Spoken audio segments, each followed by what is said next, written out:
Hi, everyone. Welcome to SAC Interactive. I'm Nolan. I run this meetup every month. It's always free. It's always here in Zoom, at least for now, until we find a real in-person location to do the meetings again. We used to meet at Hacker Lab in downtown Sacramento, and then Hacker Lab closed when the COVID mess came in and ruined everything. But the meetings are always here, third Wednesday of the month at 6:30 p.m. California time. We are recording this, and we're going to put it on YouTube later. So if you watch the video and you'd like to click the like and subscribe buttons over there, that really does help us out. For those of you here in Zoom with us today, if you are not yet on our mailing list and you would like to be, please shoot me a chat message and I'll add your email to our list. And we can tell you about other upcoming meetings that we have throughout the year. Tonight, we've got my dear friend Elle Jaye, who is a professional freelance photographer, and she's going to tell us all about how to take rad pictures using nothing but the camera on your phone. Elle Jaye, the floor is yours, my friend. Share your screen and take it away. I can do that. I want to preemptively just say this has very little photography in it inside of this, so you're not going to see a ton of pictures. But hopefully what we talk about will help you get better in what you're doing. Let's see if we can share this. And go. 3, 2, 1. Is she working? There we go. Okay, so it's going to be very simple. I'm going to get rid of you, Nolan. Sorry. Bye. Better photos in the palm of your hand. So this will be very phone centric. Everything is very directed toward handheld phone things without the ability to change a ton of settings there's no manual settings assumed for this. Okay, better photos in the palm of your hand. That is a better photo of the palm of my hand. That was a joke. I'm funny. Okay. The best camera that you have is the one that's with you. You don't have to get better gear to get better pictures. As long as you know what you're working with, lighting and creating scenery, all of that, you're going to get better pictures. I know there's a huge push and media always says, get the new phone. This has better camera settings and they are really sweet. They're super cool, but you really don't have to do a lot of upgrading to get good pictures. Art is subjective in anything that you create. And this is just going to be a little bit of a talk to your heart for a second. Anything that the internet says about how you should take pictures, all of that doesn't matter if the picture that you have taken makes you happy.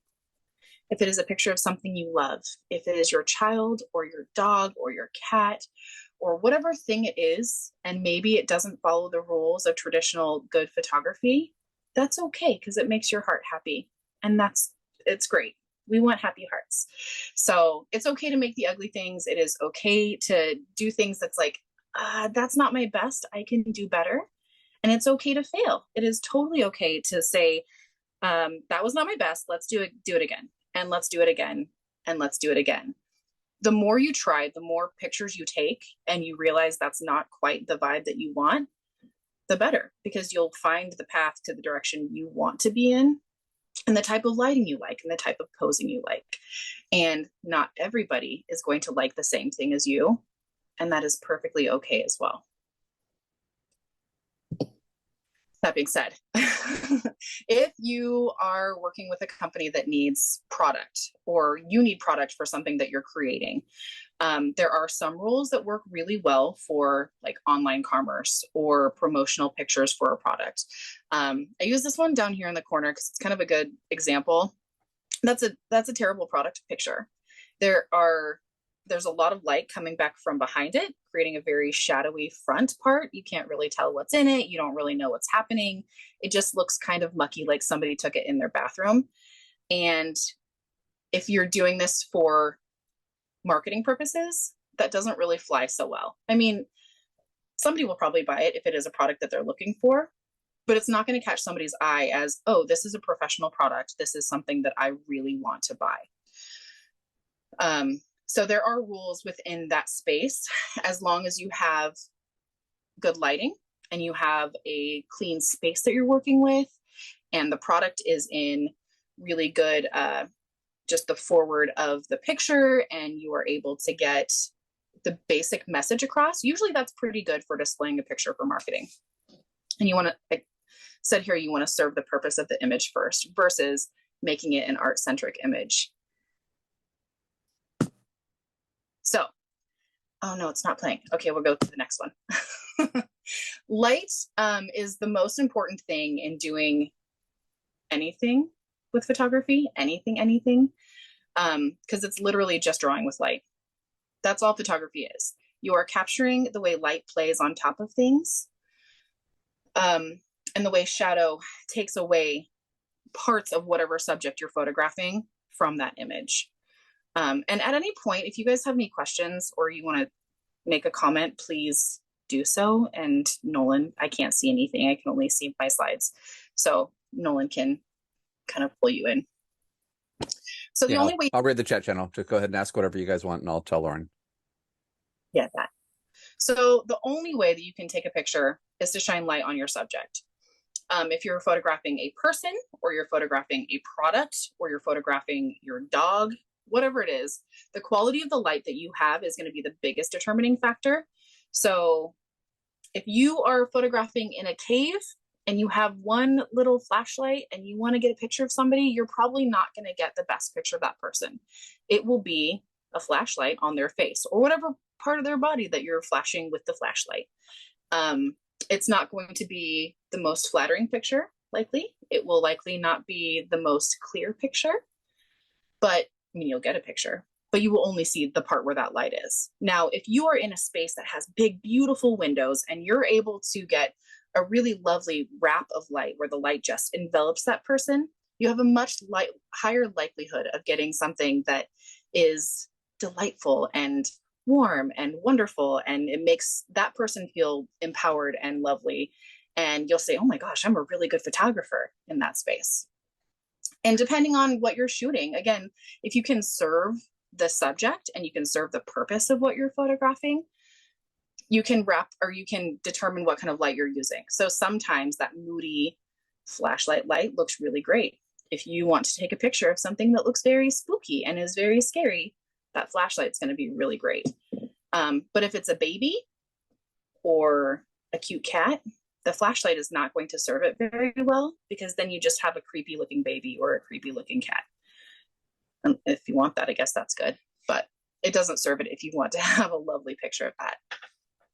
So within that as well, all of the things that light hits becomes a modifier, or anything that light goes through becomes a modifier.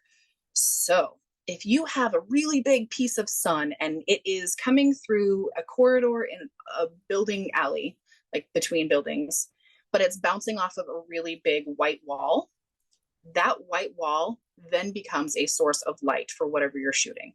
So if you want to take a picture of yourself or of somebody else, if you face toward that big white wall, it's like a giant softbox in a studio, and it will be the most beautiful light you could possibly use for yourself, because you're not getting that direct sunlight. You're just getting a big reflection of the light instead of this huge beam of aggressive light. See the little eyeball guy right there. That's what that looks like. Sun's here. It's going to bounce off the wall. I mean, it goes into your eye that way, but it'll also fill your whole face. Wherever you are, if you want to photograph something, find your light. Know where all of the sources of light are in that space. So hypothetically speaking, we're photographing a cup of coffee in a cafe. Being in the back corner of that cafe where there is no large source of light, if you're in like a little moody space, you're not likely going to get the best, most dreamy picture of that cup of coffee. But if you can find a little seat next to the window and you want to have some really great side light, and it just makes the cup of coffee look so inviting and soft, and it has the light wrap around it, that will yield a much better image for you than if you were to try and use your phone flash. Light is very bouncy. So again, if you're against a surface where the light will bounce, like in the cafe, light's coming through the window, Maybe you have a menu right next to you that has a light color. You can put that on the other side of the cup of coffee and it will bounce light back to the dark side of the coffee and have a more complete, full lighted cup of coffee versus just having that really heavy shadow and the bright light on the side. Sometimes this is a good thing. Sometimes it's not such a good thing. If you are photographing a person and you want to get a beautiful portrait and the light is bouncing off something that has a very strong color, so let's say the wall is painted bright green, the light will hit that bright green and reflect back onto the person. And now you have somebody who is half Shrek and half human. And that's not very flattering for most people, unless you're an ogre. And they like that, I guess. Do you guys have any questions? Again, I can't see anything. So if there's any question stuff that's coming up. No? Not yet. I got you. Okay, cool. The composition of the image, that includes all of the things that go into creating the picture, everything. So that is the way the light hits. That's the way the subject is posed. If it is a human, then it is whether or not their body is open to you. Are they closed off? What is the emotion of that picture? What is happening around that person or the subject in that picture? Is it really cluttery? Is it really dim and dark in the background and they're very well lit, so it brings a more dramatic look to them? All of these things are included in the composition. And there's much more that plays into that. It's a very, very big concept. It's simple once you understand it, but it takes a little bit of tinkering with it to understand, like, oh, that's how this can change the emotion of the picture. And that's how this can, like, when I take away all of everything in a room and I'm just left with one person in front of like a very stark background in a liminal space, it gives a much different feel to the image versus having someone in a cozy, homey, warm fireplace space. If they are closed off and looking angry, if they are all the way to one side of the picture, that gives a little bit more essence of isolation versus straight in the middle in your face. That feels very, hello, I'm right here. So the composition of the picture is going to help you play with it. Whatever it is that you're photographing, play with how the subject lives in that space. With the staging of a thing, that is how you are decorating the space and decorating the subject. So if you have a product that you're photographing for a business or for a company that wants to sell something, staging might look like having a bar of soap and then maybe some lavender petals, having it on a pedestal or having it just lying in a soap dish. If you can get the staging of a thing correct, you need very little decoration of space. Remove all the clutter, get rid of everything that might distract or take away from that particular product or the person that you're trying to photograph. Unless it is intended to show that it's a busy, cluttery sort of space, you really don't need much to stage something at the beginning.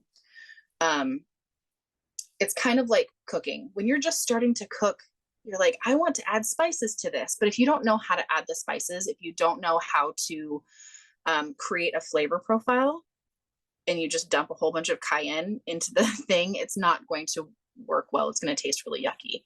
But if you are staging a space for a photo and you're like, oh, I really love flowers, let's put flowers in here. And you just cover the space with flowers and you try to put a person in that space, it might look great, or it could look like a cacophony of chaos and it's not going to serve the photo at all. So until you play with it a little bit, take away the distractions, take away all the things that will subtract from the attention on the subject, and just focus on that. And then you can add the things in little by little. If you're doing product, if it is a small product thing, a foam core photo box is very easy to create. Literally, you just create a cube with an open side or two open sides out of foam core. You can get it at the dollar store and you duct tape the edges together and you have an instant small product photo box. And then you can put it next to a window and it will bring just the right amount of light in there. And all of that light will bounce on all of the sides of the photo box and create a very warm, wraparound lighting situation for the product. And then editing. So now you have your pictures. Now you have the product that you're trying to put out into the world, whatever it is, whether it's your person, whether it's a picture of yourself, whether it is whatever it is, whatever the picture is, you might want to edit. This is another spicy thing. Less is more until you have practiced and played with it a little bit and you know how to get the certain things correct. I used to be this person a little bit, and in the next slide I'll show you what this looks like, but where you would go into the editing app and you face tune things, where it just takes away any nuance in your skin, any features of your face, anything that might make you distinguishable from like a bowl of pudding, and it just softens everything all the way gone. It's yucky and it does not serve anybody. That's a little bit too much for most pictures. Light and exposure adjustment is usually the thing that people need most. A little bit of contrast maybe. If you need it really sharp, you can add texture or sharpness. Temperature adjustments are usually a really good one if it's a little bit too cool or a little bit too warm. Blue is where it shows up a little cooler, and that's in Kelvin, which is the color temperature scale. So it's going to, if you warm it up a little bit, it just feels a little bit more human. And if it's a little bit too warm, you can bring the blue down so it doesn't feel like you're on the surface of the sun. Again, you don't need to face tune yourself all the way down if you're working with a selfie situation. You, as you are wonderful, and your face is good, and it is okay to have features. And here's the next one, because I did it on myself and I don't like it. That's my face on the left, and that's my face with butter on it on the right. It's been totally face tuned away, and everybody can tell. We all know that you've face tuned, and we all know what everybody looks like. And it's just better to embrace who you are and not completely face tune yourself out of the way. The apps that you guys can use, I'm going really fast, I realize. You guys don't have any questions, I'm just going to keep going. The built-in photo apps are actually pretty good. So Google Photos, Apple Photos, and Snapseed is one that you can get in for both iOS and Android. All of these are fairly simple to use, fairly straightforward. Google Photos and Apple Photos, you just hit the edit button. You can take it through and do the simple adjustments. Some things are it's actually pretty good. Both of those are pretty good. Snapseed is a little bit more comprehensive, and you have a few more options in there for editing. It's a little bit closer to like the Photoshop suite of editing products, and it's free. And for the paid apps, obviously the Adobe Photoshop and Lightroom Mobile, both of those are fantastic. I tend to do most of my stuff in Lightroom on my computer and on my phone.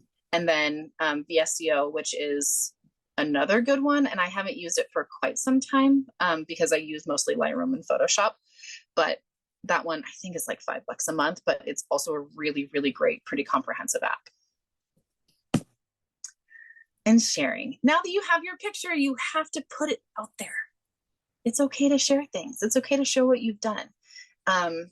Even if you think it might suck, maybe it doesn't to somebody else, but maybe it does to somebody else, and they'll call it out and they'll say, hey, your stuff is garbage. And you can tell them to bite your toes because their opinion doesn't matter in that. It doesn't matter. But if you're going to create something and you want to put it out and you want to grow and you want to get better, the best way to do that is to show your work, share your work, let people see it. And if you have the stomach for it, if you have the constitution to handle it, allowing space for constructive criticism, like in photo groups on social media.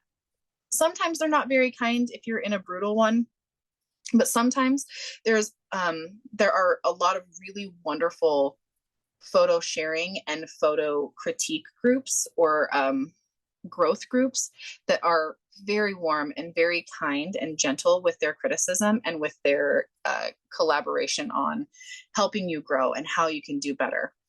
So I'm a huge fan of encouraging people to do that. Am I the best at it? Not usually. Sometimes not. But I think it's a very good thing. Done is better than perfect. If you're working on a photo project, if you're working on any project, it doesn't matter what kind of project it is. When you are trying to grow and you know that you are not, I mean, nobody's going to be perfect ever, but especially when you're trying to grow, you're not going to get to the perfect place. And if you are consistently pushing toward perfection, it will never get there. And most things are not, it's not necessary to have them in that perfect space anyway for it to be ready to be shared or put out there. Because if you are photographing a product and you're waiting for the photo to get perfect, you're not going to sell that product because nobody is going to know that it exists. It just does, like, they won't know. So get it close to good. And then when you do better, you can put better pictures up. But if you're not putting it up, then nobody's going to be able to buy that product. Getting the image finished and out will take away way more stress than having to feel that pressure of, I need to get this right. I need to get it good. And it needs to be exactly how I see professional photographers do it. If you do need something perfect, hire somebody. But if you're growing and you're just learning, don't worry about it. Get it close to good and get it out there. And then keep growing. The 10,000 hours. It takes 10,000 hours to be, what's that, an expert at something? Is that what that is? Or to get good at something? Growing is messy. Learning is messy. You can't be perfect. It's not going to work out right away. And the only way to get better is to suck at something. You have to go through the doing it wrong and then doing it again and then doing it again and taking more pictures.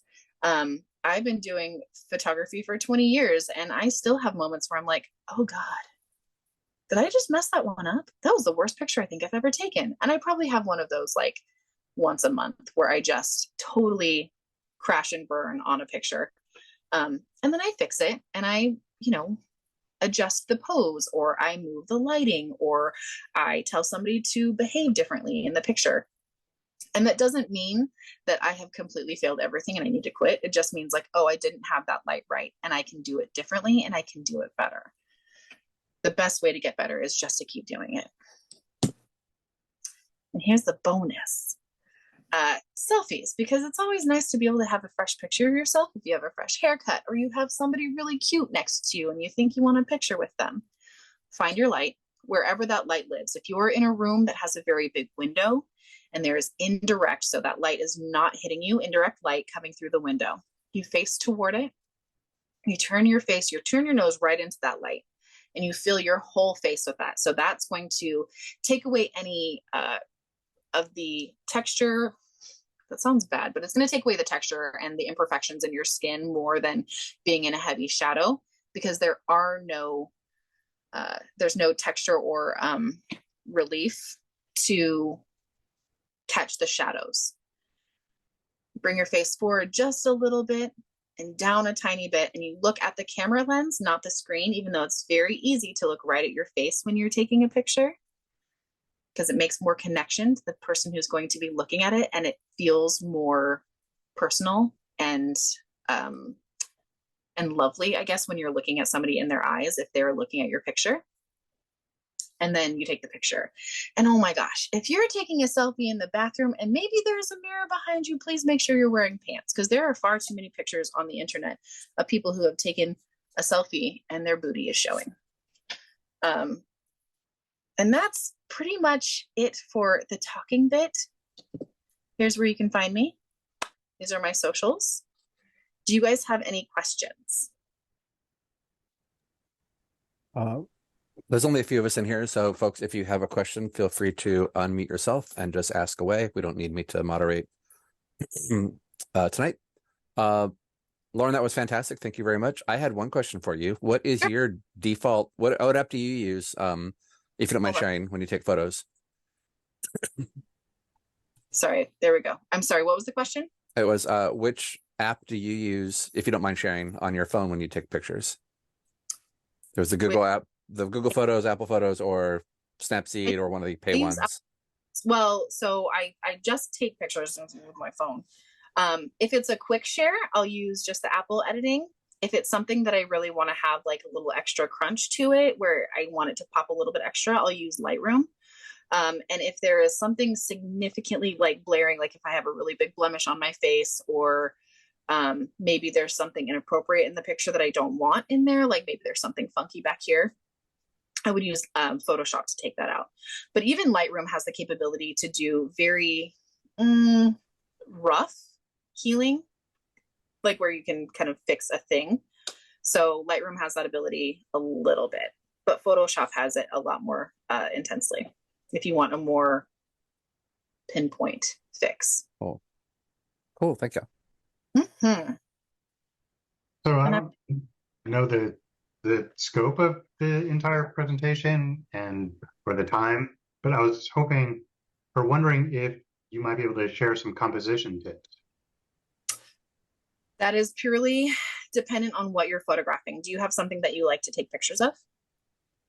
I have no life, so I take pictures of my cats. Okay. So yeah, if they're, or all sorts of things. I have a phone and I will take many, many pictures of the same thing just in case one of them turns out.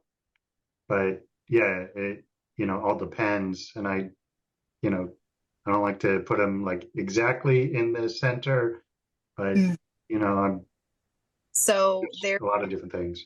Totally. There's a thing called the rule of thirds, where basically the screen is divided into thirds vertically and thirds horizontally. Oh my God, horizontally, words are hard. And if you can find a good spot in any of those third spaces right there, so maybe your cat is right here, and the he or a she or they. Yes, I've got 4. Okay, so if one of the cats, yes, and you have light coming through this way, it then feels very ethereal and lovely. Maybe they're snuggled up in a space and you want to have just a really clean, it looks like they're just cuddled into their bed. You take away all the stuff around it so it doesn't look yucky. Of course, that's probably going to make them move because that's how cats of course. Do something. But things that will feel pleasing to the eye, if there's something that you want, the way you want people to see the cat, if you want to show your sweet little angel baby, then you get it when they are wrapped in light. Like maybe there's backlight behind them, like they're in front of a window.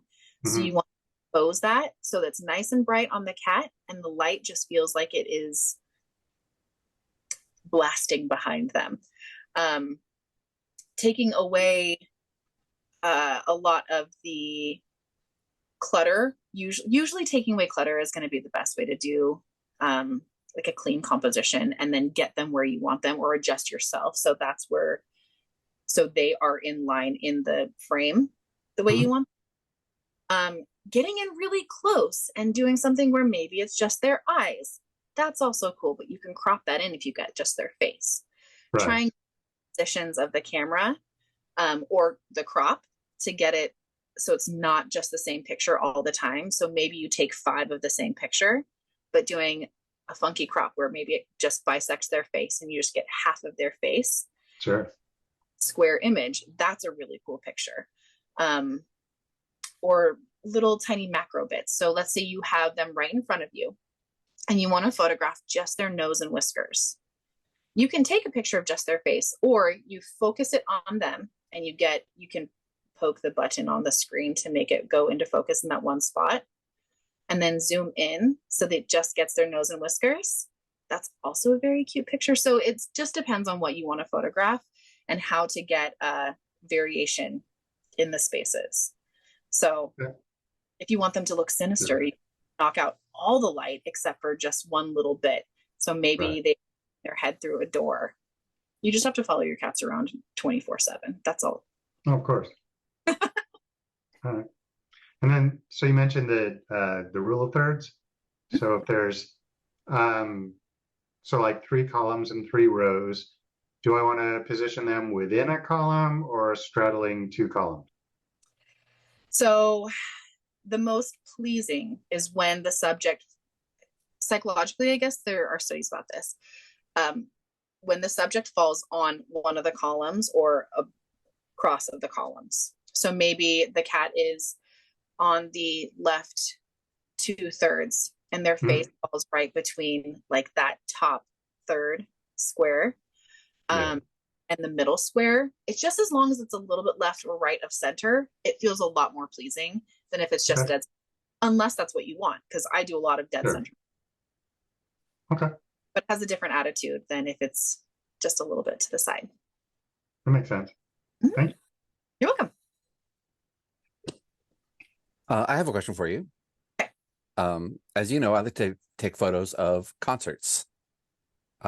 Using just my phone, I get mixed results with the pictures using kind of just the default settings in the Apple camera. Is there any particular different app that you found works better in like club settings where there's lots of bright light shining at the camera, lots of high movement, those sorts of situations? Is there anything I can do other than just take 50 billion photos and hope one of them turns out? That's my go-to move. So with shows, it's one of those things where the environment changes so much. Right. With your show photos, I'm always amazed at how your show photos show up. How are you so good with just your phone?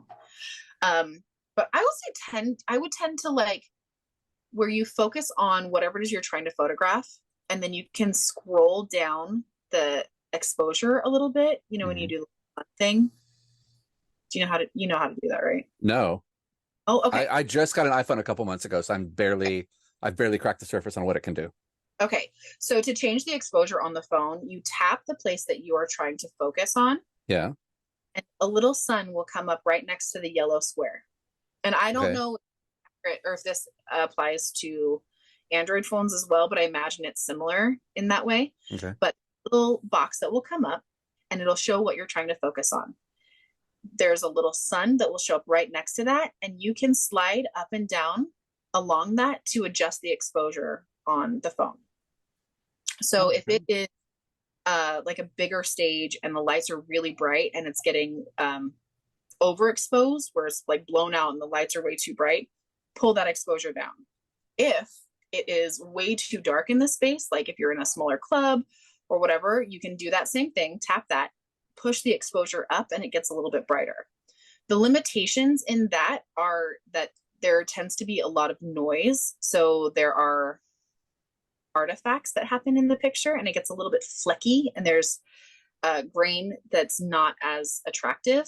The newer phones are way better at kind of minimizing the amount of artifacts that happen in the noise. Older phones are not as good at it. It's still pretty crusty, but the newer ones are great. And that way you can get a much better exposure if you can just push that up while you're taking the picture or before you take the picture. Cool. Thank you. That's that. But what are the things that you're finding are like problematic in those spaces, like in shows?